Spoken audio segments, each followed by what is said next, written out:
Welcome to VGK Today, presented by MGM Rewards, a daily podcast bringing you an inside look at the Vegas Golden Knights' 2023 Stanley Cup playoff run.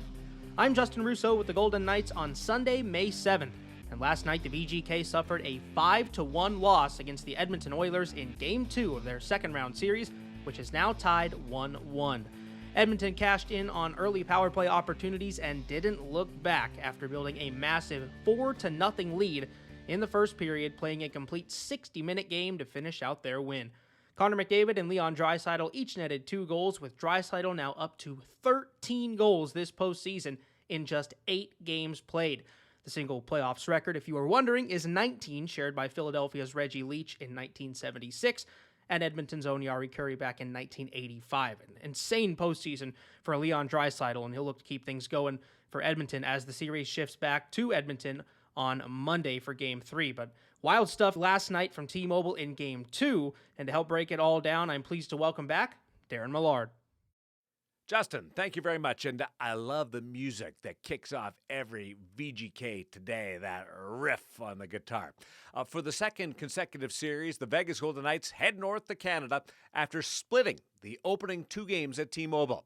A best of 7 is now a best 3 out of 5 that continues at Edmonton's Rogers Place tomorrow night.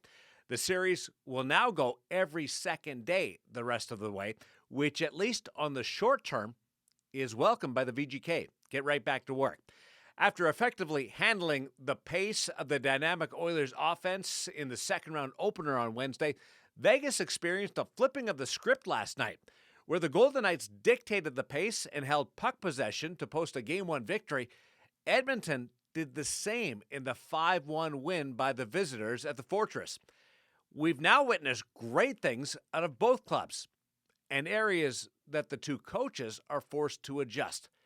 The temperature has also been turned up in this first-ever playoff encounter between the Pacific Division clubs, and not surprisingly, Evander Kane played a role in spicing things up with a second-period scrap with Keegan Colasar that occurred despite the Vegas forward being in a vulnerable position. It feels like the former San Jose Shark was destined to draw the ire of the Golden Knights. Kane certainly providing Vegas with further motivation. More on that later. The challenge for Bruce Cassidy's team tomorrow in Edmonton will be playing with an edge while limiting opportunities for the Oilers' historically effective power play. Vegas allowed a pair of early first-period goals, both while shorthanded, en route to an insurmountable opening frame deficit. Riley Smith and Mark Stone acknowledged the importance of being a lot more disciplined.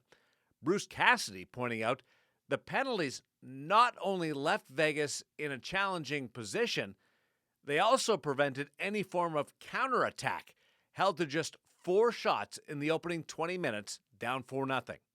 Whatever the penalties were, it doesn't matter. They scored on them, and we've got to find a way to A, limit those, and B, do a better job killing them, right? Which is not an easy task. We know that, but we just have to do a better job. And then on the other side, we've got to convert in our power play. We did it the other night, helped us get back in the game, and tonight, we did have a few good looks on it. We've got to finish those.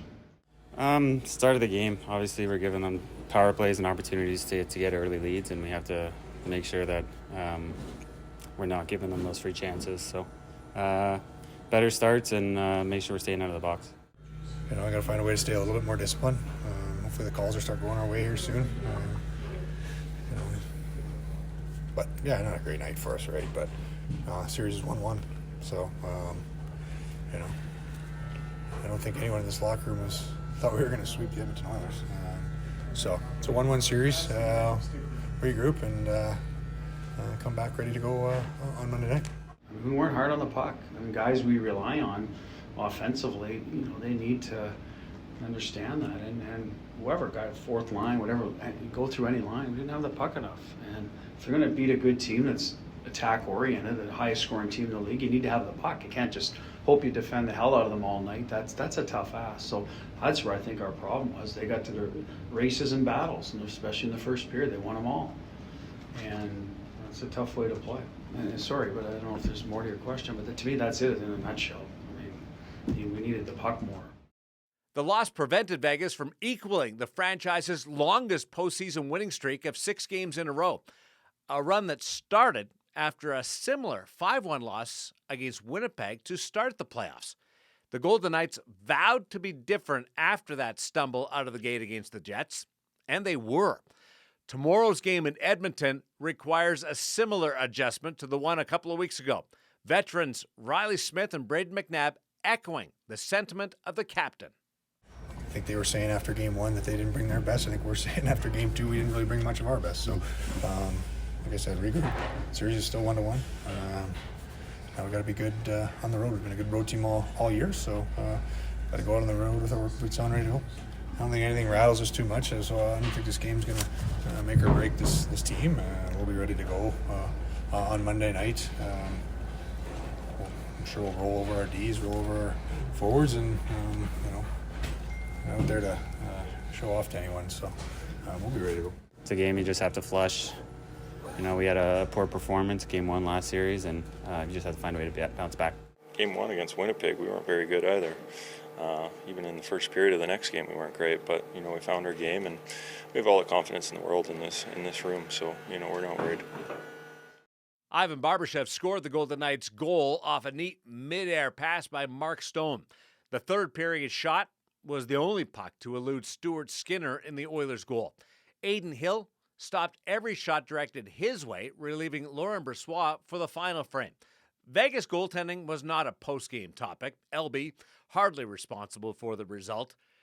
What is a subject of a certain level of spiciness involves a mid-game altercation between Keegan Colasar and the Oilers' Evander Kane. We got another skirmish brewing down in the corner.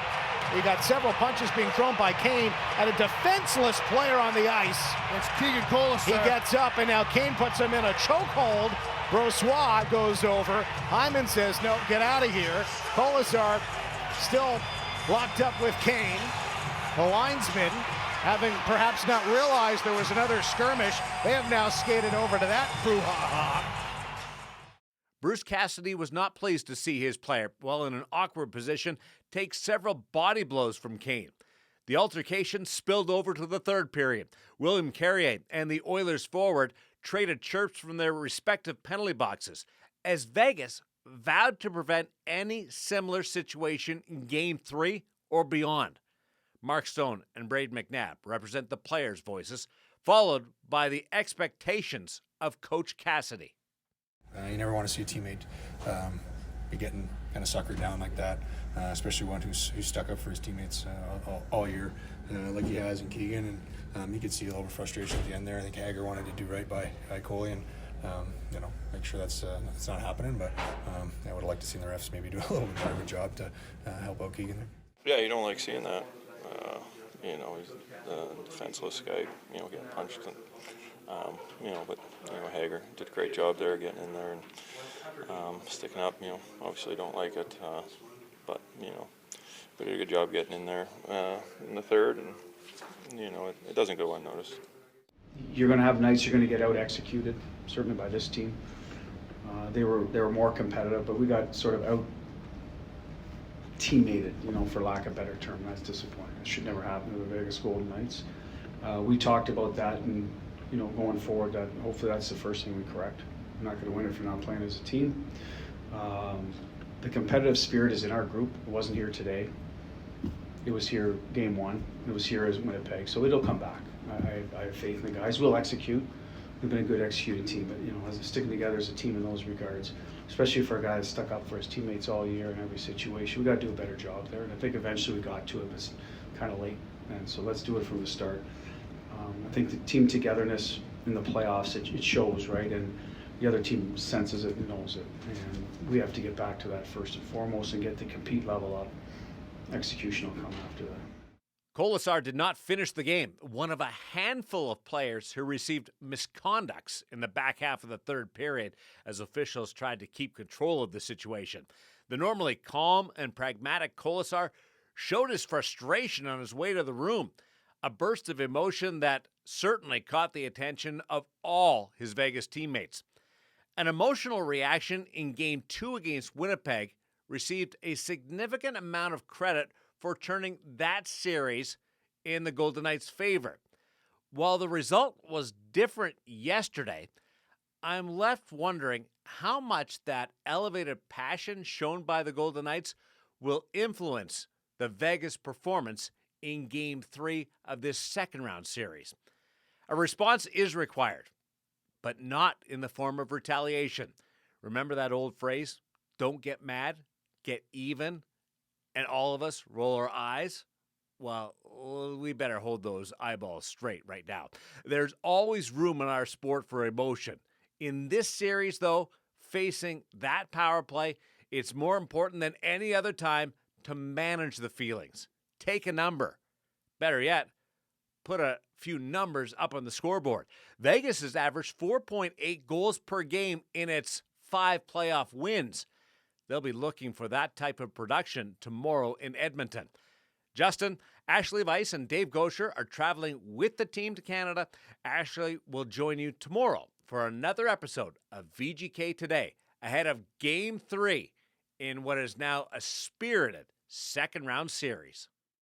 Well, thanks as always, Daren, and I think you end off on a really good point there in terms of managing emotions for the Vegas Golden Knights.